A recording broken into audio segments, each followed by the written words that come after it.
Prezados irmãos, louvado seja nosso Senhor Jesus Cristo, para sempre seja louvado, e nossa Mãe Maria Santíssima.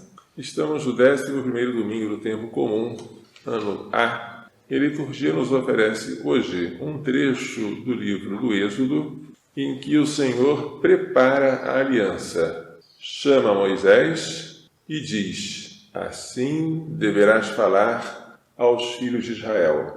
Vós vistes o que eu fiz aos egípcios. Os egípcios foram derrotados quando perseguiram Israel no Mar Vermelho. Vós vistes como vos levei sobre asas de águia e vos trouxe a mim.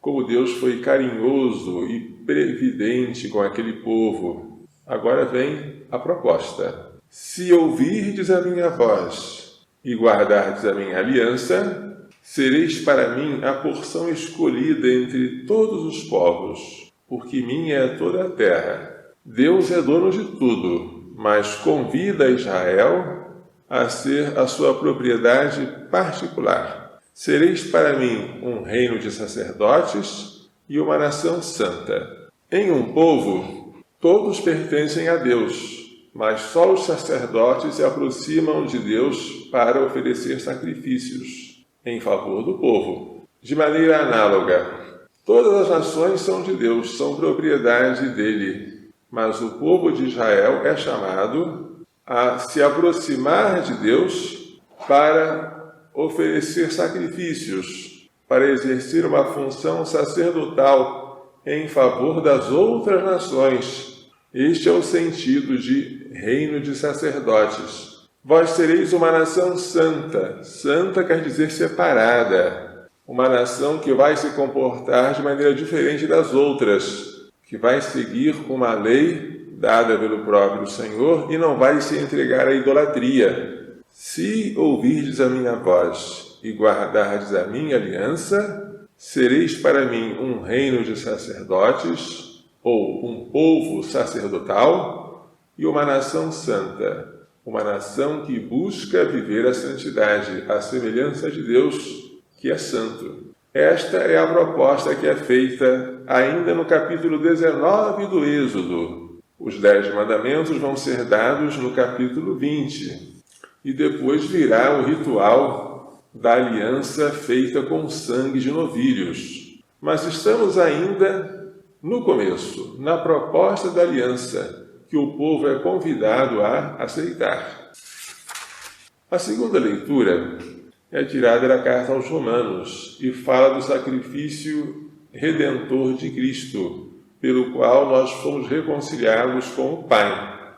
Ora, a prova de que Deus nos ama é esta: Cristo, seu Filho, morreu por nós quando ainda éramos pecadores. Nós não merecíamos a salvação, apenas precisávamos dela. Muito mais agora, justificados pelo sangue de Cristo, tornados justos pelo sangue que Cristo derramou, seremos salvos da ira, ou seja, do castigo, por ele. Quando éramos inimigos de Deus, fomos reconciliados pela morte de seu Filho.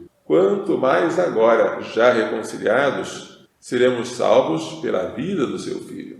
Esta passagem faz lembrar o diálogo de Jesus com Nicodemos. Deus amou tanto o mundo que lhe deu o seu Filho único, para que todo aquele que nele crer não pereça, mas tenha vida eterna. No tempo marcado, Cristo morreu pelos ímpios. Por nós, que éramos fracos, nós nos gloriamos em Deus, por nosso Senhor Jesus Cristo. É por ele que desde o tempo presente recebemos a reconciliação. Reconciliados com Deus, por meio de seu Filho, nós nos tornamos, com o seu Filho, um povo de sacerdotes. Cristo ofereceu o sacrifício perfeito de si mesmo ao Pai. Mas nós, por incorporação a Cristo pelo batismo, e por termos recebido o Espírito Santo, somos agora também capazes de oferecer sacrifícios com Ele. Tudo o que nós temos e somos se torna oferenda ao Senhor. E esta oferenda se une à oferenda de Cristo na Santa Missa, mas só pode participar da Santa Missa quem é batizado. e quem é batizado é sacerdote. O batizado recebeu no batismo o sacerdócio chamado de comum ou sacerdócio régio, o sacerdócio de todos os cristãos. No Evangelho, hoje, Nosso Senhor se compadece das multidões cansadas e abatidas, porque elas são como ovelhas que não têm pastor, ou seja, dispersas. E Jesus veio para reunir os filhos de Deus dispersos. Reunir. Para reunir, ele não fica no mesmo lugar. Ele viaja. Ele vai à procura do que estava perdido.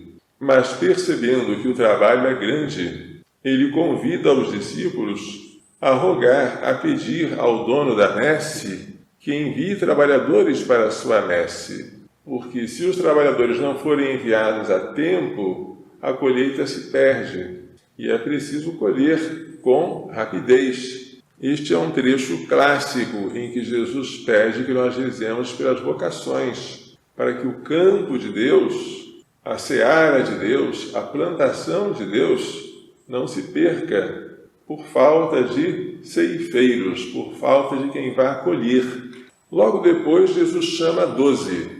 Esses 12 discípulos serão chamados de apóstolos, que quer dizer enviados. Portanto, ele chama para enviar. Seguem os nomes de todos os apóstolos, a começar por Simão, chamado Pedro, que é sempre o primeiro, e Judas Iscariotes, que é o traidor, sempre por último. Jesus envia os 12 como alguém que está criando um novo povo, porque o povo antigo tinha como base as 12 tribos de Israel, cada uma de um dos 12 filhos de Jacó. Agora, o novo Israel, que será a igreja, será fundada tendo como fundamentos, como alicerces, os 12 apóstolos. E Jesus dá a estes 12 recomendações. Não deveis ir aos gentios nem aos samaritanos. Ide antes as ovelhas perdidas da casa de Israel.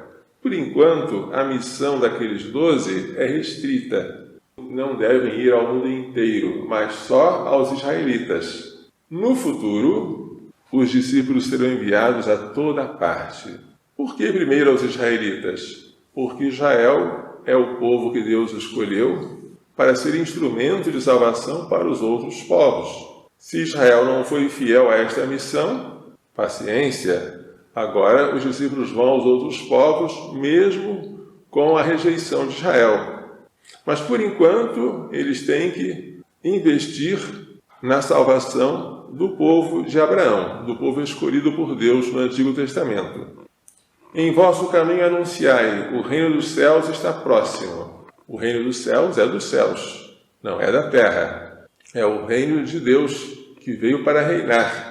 Curai doentes, ressuscitai mortos, purificai leprosos, expulsai demônios, dai de graça aquilo que de graça recebestes. Portanto, os apóstolos são chamados, os apóstolos são enviados. Note-se, Jesus envia os apóstolos para fazer milagres, até os mais portentosos, como ressuscitar mortos. Mas ele não envia, pelo menos por enquanto, para perdoar pecados. Por enquanto, não. Perdão dos pecados, a igreja só terá quando Jesus Cristo, depois de morto, ressuscitar e soprar sobre os discípulos. Recebei o Espírito Santo. A quem perdoar os pecados serão perdoados. A quem os retiverdes serão retidos. Por enquanto, os discípulos anunciam a necessidade da salvação, mas ainda não têm os sacramentos da salvação para oferecer. No futuro, os discípulos vão fazer mais. Vão anunciar a salvação e vão efetuá-la pelo batismo sacramental, pela Eucaristia, pela crisma, pela penitência, pela unção dos enfermos, por todos os sacramentos. Eles vão comunicar a graça que Jesus Cristo conquistou pelo seu sacrifício redentor. Por enquanto, esta missão ainda restrita serve como ensaio para a missão definitiva da Igreja. Igreja católica, quer dizer universal. Todos são chamados a ela, não há mais exclusões. Não são excluídos os samaritanos, nem os gentios. Esses 12, por enquanto, não têm o caráter sacerdotal. Vão recebê-lo na última ceia.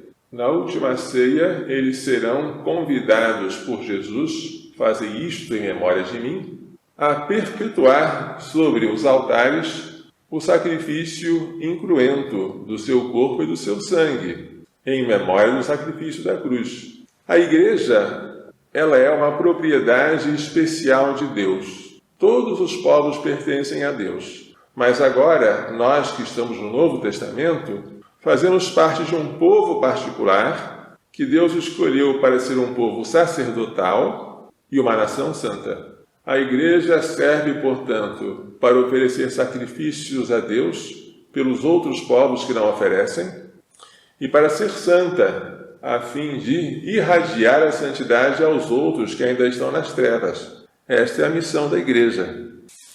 Um padre tem 2 tipos de sacerdócio: o sacerdócio batismal, que ele recebeu no batismo, e o sacerdócio ministerial, que ele recebeu na ordem.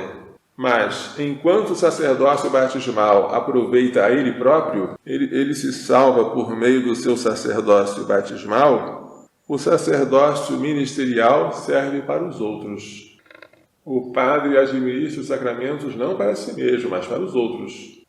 Se o padre quiser ser salvo, ele vai pedir que um outro padre venha administrar os sacramentos para ele. Como é importante o nosso sacerdócio batismal! Como é importante nós podermos oferecer vítimas agradáveis a Deus, porque depois que Jesus sofreu por nós, tudo se torna aceitável, porque nós nos mergulhamos em Jesus como aquela gotinha de água que é misturada com o vinho antes da consagração.